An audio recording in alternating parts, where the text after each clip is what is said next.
Today's speaker is Dr. J.M. Cardo. Professor Cardo is the head of the Department of Biopharmaceutics and Pharmaceutical Technology at the Auvergne University in France. Prior to coming to Auvergne, he worked in the pharmaceutical industry for 15 years. Professor Cardo earned degrees in pharmacy, a master's in biopharmaceutical, statistical sciences, and pharmacokinetics, and a doctorate in pharmaceutical sciences from the Auvergne University. His research interests include biopharmaceutical development of drugs, in vitro dissolution, and in vivo bioequivalence, and in vitro and vivo correlation. JM, welcome to today's event. I'll now turn it over to him to begin the presentation. Okay, thank you, Suzanne. So, as Suzanne said, I am going to discuss today about the fact to compare dissolution curve using Phoenix. A lot of authorities are requiring dissolution curves and they ask you to compare the dissolution curve together. One of the comparison tests which is used is the F2 test, and today I'm going to show you how to use Phoenix to perform these calculations. So, this talk is going to be divided in four main topics. The first one is about what is a dissolution test. The second one is what is the F2 statistical comparison. Then we are going to see how we can use Phoenix to do it, and what is the importance in dissolution, and F2 is going to conclude this session. So, dissolution test, the first thing which is very important to understand is that it's required for all drug dosage forms containing active ingredients that is absorbed systematically to have a systemic activity. That means dissolution tests are not only for tablets, but it can be for vaginal rings, intrauterine devices with, for example, hormones, can be for implants, can be for injectable formulations. The second point, which is very important, is that the dissolution sampling time are going to depend on the formulation. That do mean that you are not going to sample at the same time depending on the type of formulations. If you have immediate release formulation, you are going to have a lot of samples in a very short time. If you have slow release formulation, you are going to spread the sampling over 8 hours, for example. When you have implants, you can have dissolution over 3 or more than 3 days. The results are always the same one. It's percent dissolved versus time. That means you are going to have curve like both one. In this case, we have a test formulation which is here in purple and the reference formulation which is here in yellow. And all the aim is going to be to compare both formulations. Why? Because when you have two pharmaceutical products, a reference and a test, for example, the reference is the drug that you want to copy and the test can be the generic drug. That can be also, for example, the reference, the current product on the market, and the test, the product issued from the variations of your own formula and manufacturing process. You can have possible difference, which are drug particle size, type of excipients that you use, the process by itself, the equipment, the site of manufacturing, the batch size, and so on. And then we have two very simple but very important questions. Are the dissolution profile equivalent? And if yes, are the two products equivalent? For this reason, we have to compare the dissolution profiles not only optically, but with a test which is going to give you the assurance that they are really equivalent. So, one of the statistical tests used is the F2 test. F2 test, it's a test which is developed and was developed by all the authorities, first of all in US, and then is used quite everywhere. In US, the FDA required the F2 and F1 test. The EMA and other regulatory agencies like Japan prefer only the F2 test without the F1 test. You have a lot of note of guidance and regulatories. I put only two of them here, which is the European one and the US one. And here I put two papers, which are the two basic papers describing the F2 test, and you can see that they are from 1996. So, comparison of profile.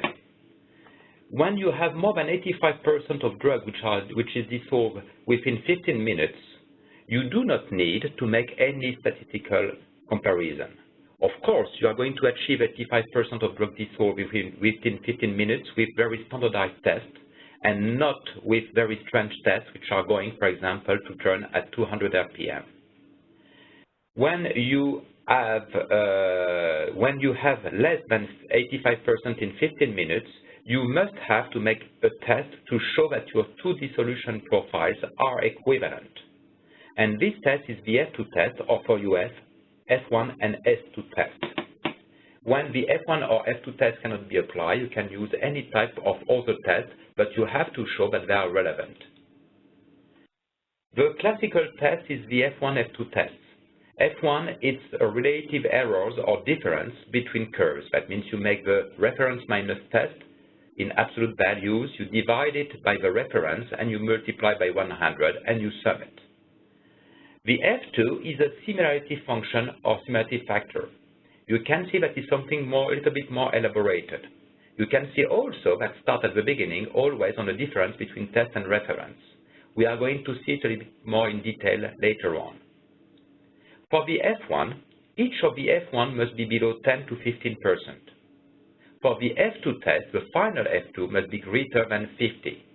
Final F2 means that you are not going to study the F2 at each point, but you are going to calculate it and to sum it from one point to the other, and only to take into account the last one. If the F2 is greater than 50%, that do mean, in this case, that you have a similarity. Now we are going to see the prerequisite, and that is going to be an answer of one of the questions that I have on the side. You need, in this case, to make the F2 and F1 test, you need to have more than 12 dissolution experiments. That do mean that you need to have 12 vessels for the test and 12 vessels for reference. That means 12 dissolution curve for the reference and 12 dissolution curve for the test. You are going to use the mean value. That means the mean over 12. You can use only one sample over 85% for Europe, test or reference, and you are going to use, in US, both samples greater than 85 for test and reference. You must use at least 3 points. And the CV, that means the RSD, the relative standard deviation, must be below 20% for the first point, and below 10% for the later on points. That means not the first, but the second, third, and so on. When you have more than 85% release in 15 minutes, you are not going to use it. But if you have only one of the two formulations which is more than 85, but the second one which is less than 85 in 15 minutes, you must have the F2 test. But as you know, you must need to have 3 sampling points. That will mean in this case that you need to have 5, 10, and 15 minutes, for example. If those conditions are not fulfilled, and mainly and quite only the variability is not fulfilled, you are going to use not the F2 test, but another type of test, which can be the multivariate statistical difference, for example, a bootstrapping approach. So what are the problems with F1 and F2 tests? The mean and CV or RSD are very simple statistics, but that do mean that if you have one profile which is a little bit out of all the others, the impact on the CV is going to be marginal, and you are going to accept the data. As I said before, is not a method which is good for the fast profile. If you have a small deviation in the sampling time, especially in the first time, is going to have a huge impact on the F1 value, less on the F2 value. That do mean that the F1 can be considered as a little bit too conservative, and for this reason is not used in Europe or in Japan or in WHO. If you increase the number of sampling points, is not always something which is going to be good to have your F2 test passing. For example, the problem with the F1 is here like this one. You can see that these two curves seem to be similar, but the release is quite slow because I achieve only 60 or to 70% here in 6 hours. But I have in the initial point here, that means the first sample point at a quarter of an hour, a difference between the two which is quite simple to double. That means I have here something like 4% and something here like 6% dissolved. You can see that the impact on the F2 is marginal and my final F2 is correct.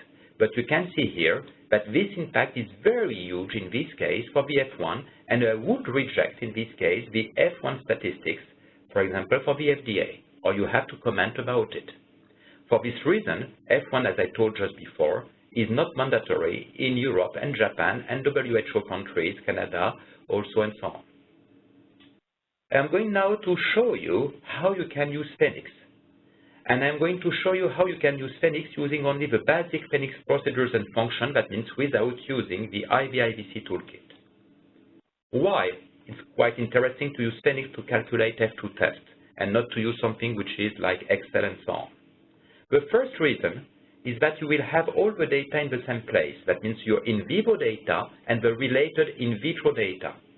That means you will have a coherency between the data, the same batch number, the same data in the same place. That means in case of audit, where they want to audit your in vivo B study, and for example, also at the same time, the biowaiver of strength or and all other type of biowaivers, everything is going to be kept in the same place. The second thing which is quite interesting with Phoenix is that you have a traceability of all steps and all calculations and all modification of your data.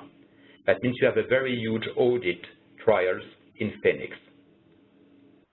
That do mean also that in this case, if you have a B study and you are going to use Dissolution to have biowaiver of lower strength, and that means an in vivo surrogate for the lower strength based on in vitro, you will have all the data related to your dossier and the part 2.5 of your dossier in the same place and part 5 of your dossier in the same place.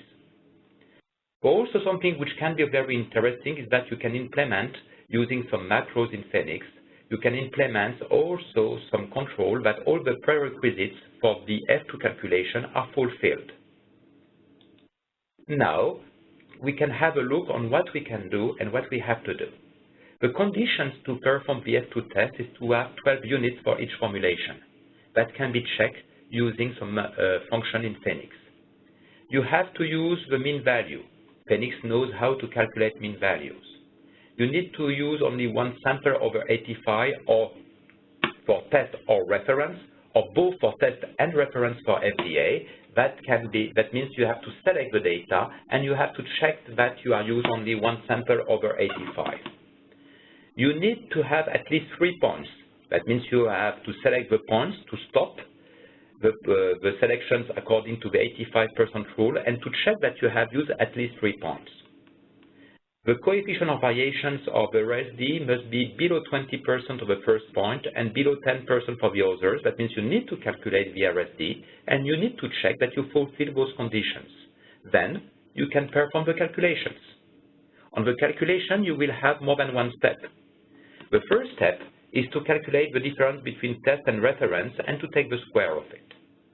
Then you are going to sum those differences. Then in the next one, you are going to take a power of minus 0.5, multiply by 100, divide by the number of data, add 1, take the log, and multiply by 50, and then you will have your F2. I remind you that is the final F2 which is important and not each of them.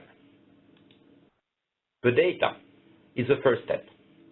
Very often you are going to import the data from other software, and Phoenix allows you to import data. Very often the dissolution data are like those one. You have here the formulation, reference and test, you have the time, and then you have vessel 1, 2, 3, 4, 5, 6, and so on, or cell 1, 2, 3, 4, 5. And if you want to perform calculation like mean and so on, it will be more easy to have the data in another order. But do mean that when you want to calculate, you will have to make a lot of steps. The first one is going to stack up the data to have everything in columns. One column for the formulation, one for the time, one for the cell number, and then one for the result. Then you are going to calculate mean and CV. You are going to flag if you have less than 12 cells. That means less than 12 curves for test and less than 12 curves for reference. You are going to reorganize the worksheet on the mean values to have test and reference side by side to be able to calculate the difference between test and reference.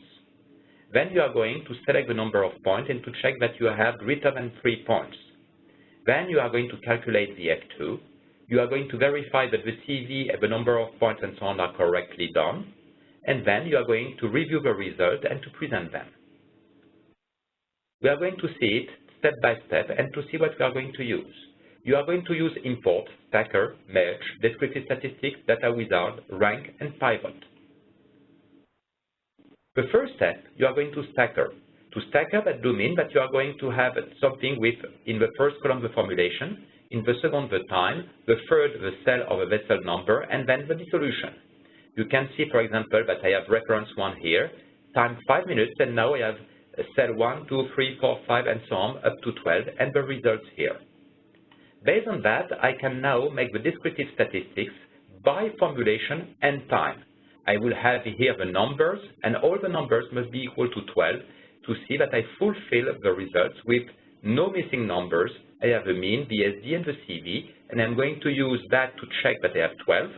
Here, the mean to make calculations, and here the CV to check that I fulfill the conditions, that in CV below 20% for the first point, and below 10% for the others. So I am going to flag myself if I am below 12, if not, no flag. And for that, I'm going to use the wizard with the custom functions. I'm not going to describe it here, but I'm going to describe how to use it for other type of functions. I'm going to reorganize the worksheet, and that means I'm going to have test and reference side by side, and I will going to use a merge function. In the second step, I'm going to select the points, reference and test greater than 85%.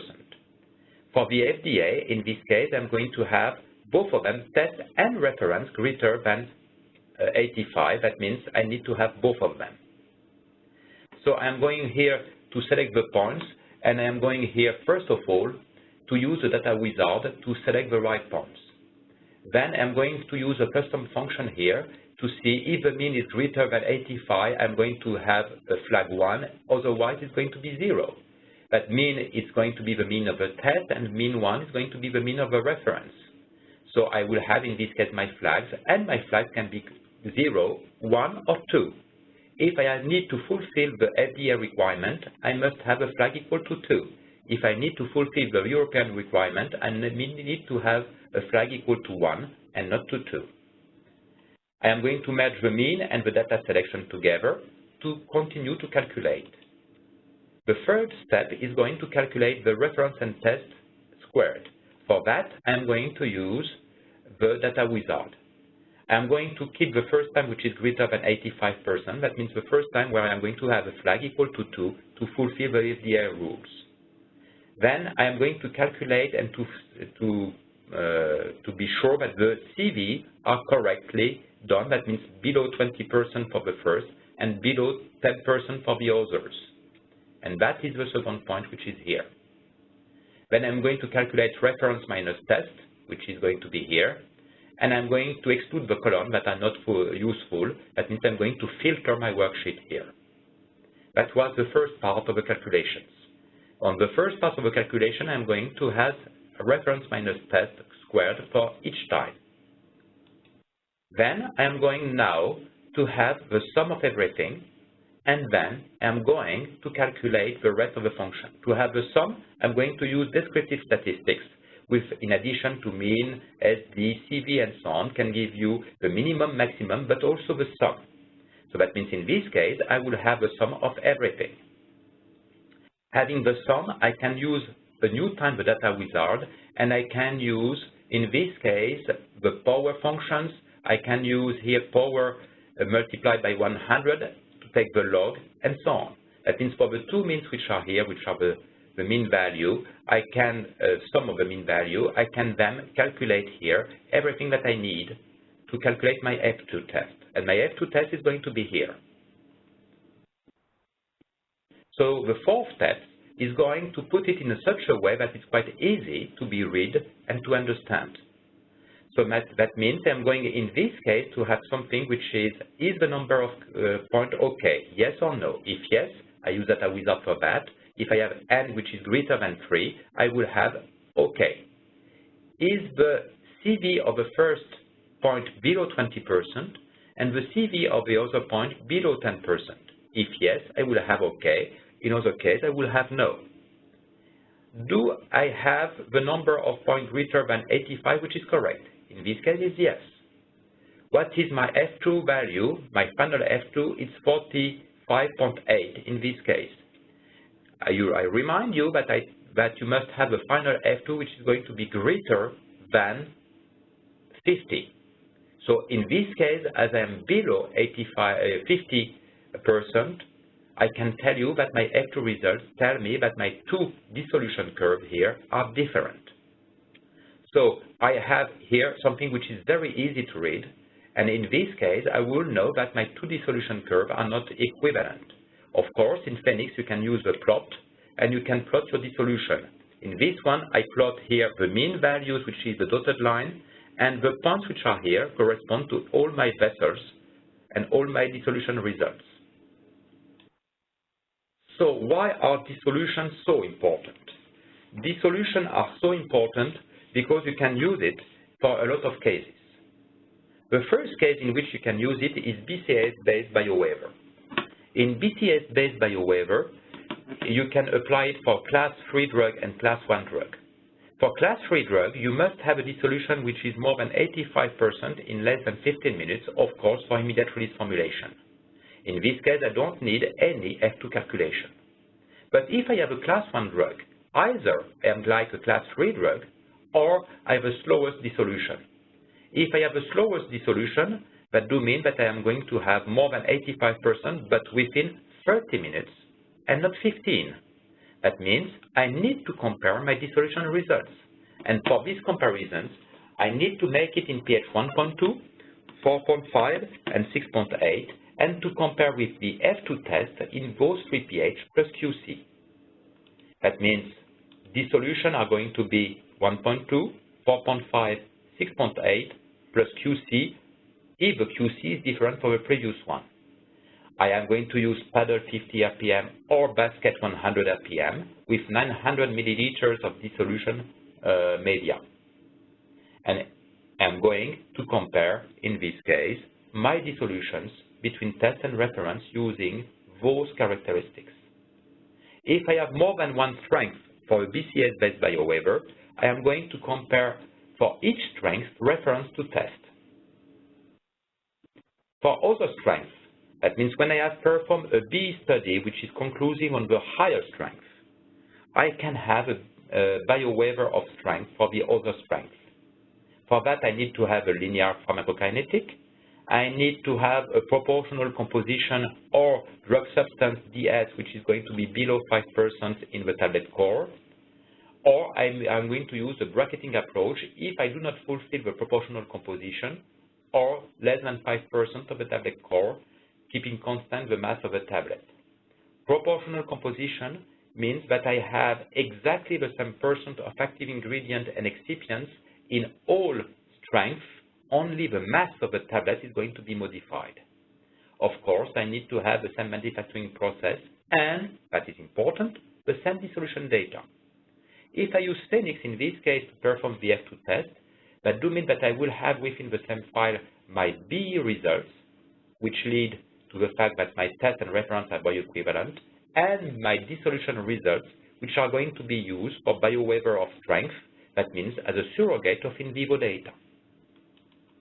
I'm going to perform dissolution in pH 1.2, 4.5, 6.8, plus QC unless otherwise justified.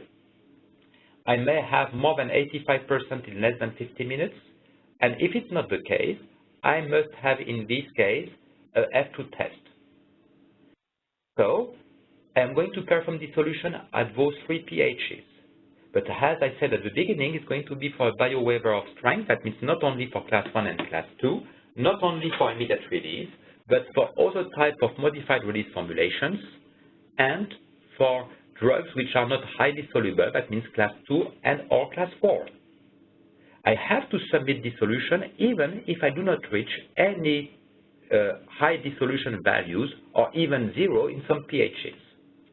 I will have to compare my dissolution curve when I will have dissolution results. I will say, to give you a good idea, more, for example, than 10% dissolve at the end of your dissolution in some pHs.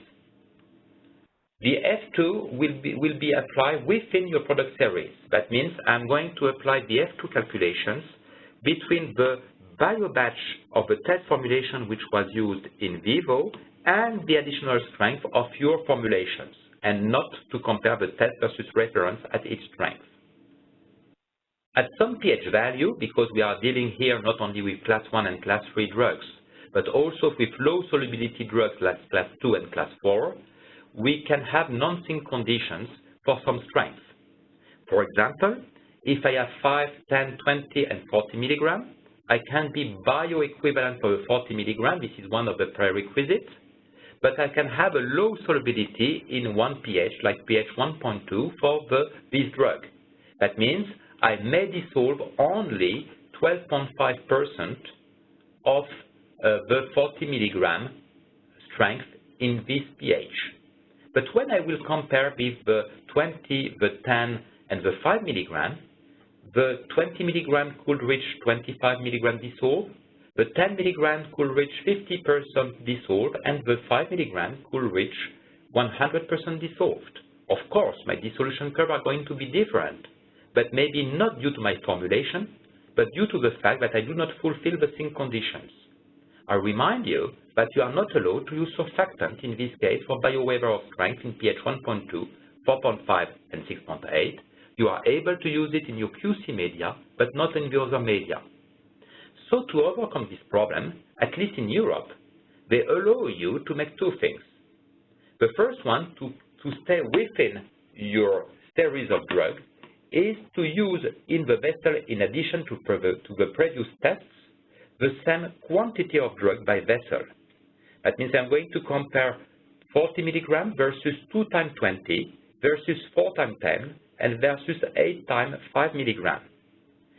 In the previous one, I have seen that I have different dissolutions. In this one, in this test with the same amount of drug by vessel, if I have the same dissolution profile, I can conclude that it was not due to my formulation, but really to the sync condition that with 1 unit by vessel, I do not reach the same thing. You are also going to use dissolution before the BE study. Before the BE study, you are going to compare the test and the reference formulation. You are going to provide those dissolution data to the authorities. You may have some time to make F2 tests. You may have also to show that the reference formulation you use in your bioequivalence study is representative of the reference formulation on the market. For that also, you are going to use the F2 test. For example, you can have similar dissolution for test and reference. You can prove it with the F2 test before the BE study, and you can show that you have exactly the same results in the BE study. Of course, if you don't have the same result between dissolution test and reference, which can be in some cases the case because you don't have the same type of formulations, in this case is of course the bioequivalence which prevails. But you will have to explain to the authorities why you don't have the same dissolution profile. As a conclusion, I will say that the dissolution test is a very important tool. You have seen that the dissolution test is going to be used to present the dissolution data of the test and reference before the BE study, to show that the reference is representative of the batches which are on the market. You are going to use it also for biowaiver of strength, and you can use it also for BCS-based biowaiver. You can use it also during the development, and you are going to use it as a QC. To use it as a QC, that do mean that you are going to fix limits to accept or to reject batches. That means to show that all the production batches are going to be coherent. You cannot separate the in vitro dissolution for the in vivo BE study. That do mean that the dissolution is a very important part of your dossier. For example, in the CTD, you are going to present for biowaiver of strength in the part 2.7.1, you are going to present the data of the in vivo BE study, of the in vitro data, and then you are going to conclude for the biowaiver of strength. So that was my last slide.